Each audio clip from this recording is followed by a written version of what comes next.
ఓటమి లేని మన టీమిండియా టీ20 స్కార్లో మొదటిసారి ఓటమిని ఎదుర్కోవాల్సి వచ్చింది.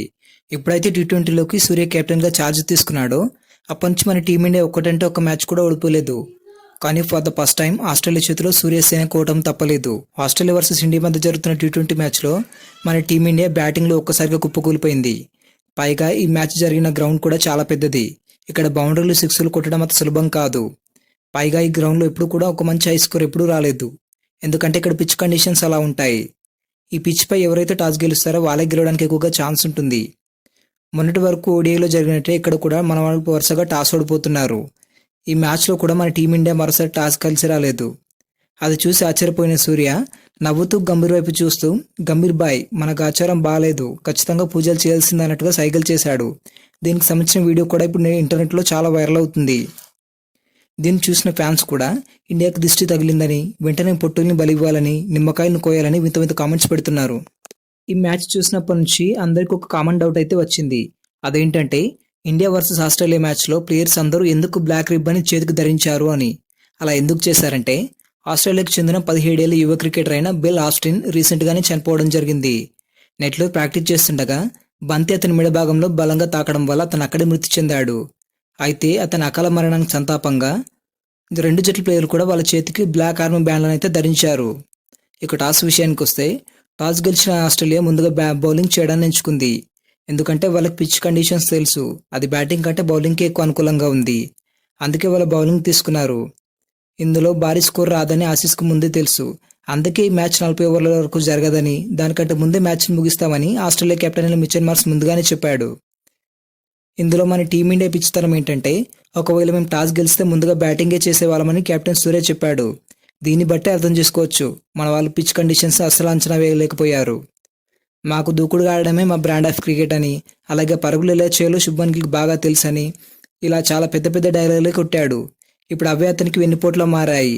ఎందుకంటే సూర్య ఎలా అయితే చెప్పాడో మ్యాచ్ మొత్తం దానికి రివర్స్గా మారిపోయింది. ఎంతో ఎలివేషన్ ఇచ్చిన గిల్ కూడా ఇండియా ఓటమికి మొదటిలా మారిపోయాడు.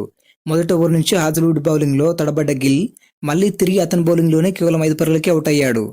ఇక వెంటనే వచ్చిన సంజు శాంసన్ 2 పరుగులు చేసి నాథన్ ఎల్లిస్ బౌలింగ్లో ఎల్బీడబ్ల్యూకి వెంటనే వచ్చిన సూర్యకుమార్ యాదవ్, అలాగే ఎంతో ఓపికగా ఆడే తిలక్ వర్మలు సైతం ఒకే ఓవర్లో హాజల్వుడ్ బౌలింగ్లో అవుట్ అయ్యారు. ముఖ్యంగా కెప్టెన్ సూర్యకి అంతకు ముందు బాలే క్యాచ్ డ్రాప్ అయ్యి ఒక లైఫ్ అయితే వచ్చింది. కానీ దాన్ని అతను ఏమాత్రం అదృష్టంగా మార్చుకోలేకపోయాడు. ఆ తర్వాత బంతినే మళ్ళీ వికెట్ కీపర్ అయిన జోష్ ఇంగ్లీష్ చేతికి క్యాచ్ అవుట్ ఇచ్చి అవుట్ అయ్యాడు. అప్పటికి మన టీమిండియా 40 పరుగులకి 4 వికెట్లు కోల్పోయింది. ఇలా అందరూ వచ్చిన వాళ్ళు వచ్చినట్టు అవుట్ అవుతుంటే అభిషేక్ శర్మ మాత్రం అందరికీ ఆశ్చర్యం కలిగేలా తన ట్రేడ్ మార్క్ షాట్లతో విరుచుకుపడ్డాడు. మిగిలిన బౌలర్స్ అందరూ బాల్ని టచ్ చేయడానికి కూడా ఇబ్బంది పడుతుంటే అభిషేక్ శర్మ మాత్రం పిచ్తో సంబంధం లేకుండా బ్యాటింగ్ చేశాడు. మరోవైపు అభిషేక్ శర్మకు తోడుగా ఆడుతున్న అక్షర్ పటేల్ కూడా జాగ్రత్తగా ఆడుతున్నాడు అనుకునే లోపే అనవసరమైన పరుగు కోసం వెళ్ళి రన్అట్ అయ్యాడు. అప్పుడే మన కోచ్ గౌతమ్ గంభీర్ గారు దూబేని బ్యాటింగ్ పంపించకుండా హర్షిత్ రాణాను బ్యాటింగ్ పంపించాడు. అతడు తీసుకునే నిర్ణయం మాత్రం బాగానే కలిసి వచ్చింది. హర్షిత్ రాణా కోసం టాప్ క్లాస్ బౌలర్ అయిన హర్షదీప్ను కూడా పక్కన పెట్టేశాడు.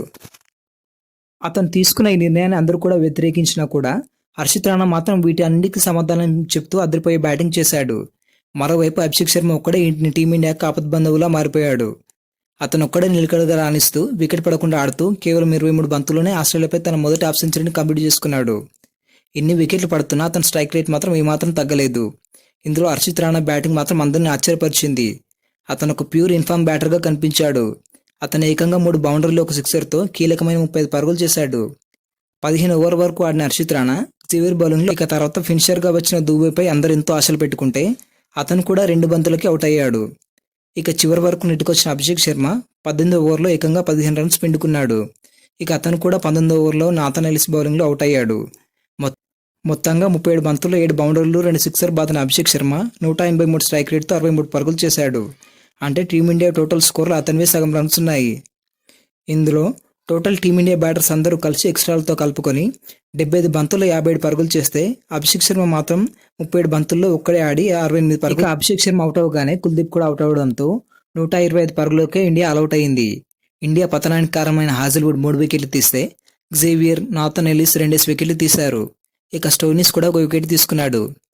ఈ 125 పరుగుల లక్ష్యం ఆస్ట్రేలియాకి ఒక చిన్న ప్రాక్టీస్ మ్యాచ్లో మారిపోయింది. వాళ్ళు ఓవర్కి 10 పరుగుల చొప్పున చేస్తూ 13.2 ఓవర్లకి మ్యాచ్ను ముగించారు.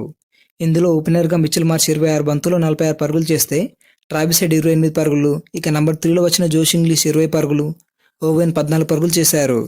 ఈ దెబ్బతో ఆస్ట్రేలియా 13.2 ఓవర్లకి 6 వికెట్లు కోల్పోయి 126 పరుగులు చేసి సులభంగా మ్యాచ్ గెలిచి 1-0 తేడాతో ఆధిక్యంలో మన బౌలర్స్ పూర్తిగా విఫలమయ్యారు. ముఖ్యంగా హర్షిత్ రాణా, కుల్దీప్లు 13 కంటే ఎక్కువ ఎకానమీతో బౌలింగ్ చేశారు. టోటల్గా ఈ మ్యాచ్లో బుమ్రా, వరుణ్ చక్రవర్తి, కుల్దీప్లు తలా 2 వికెట్లు తీసుకున్నారు. ఈ వీడియో నచ్చినట్లయితే లైక్ చేయండి. ఇలాంటి మరిన్ని అప్డేట్స్ కోసం మన ఛానల్ని సబ్స్క్రైబ్ చేసుకోండి.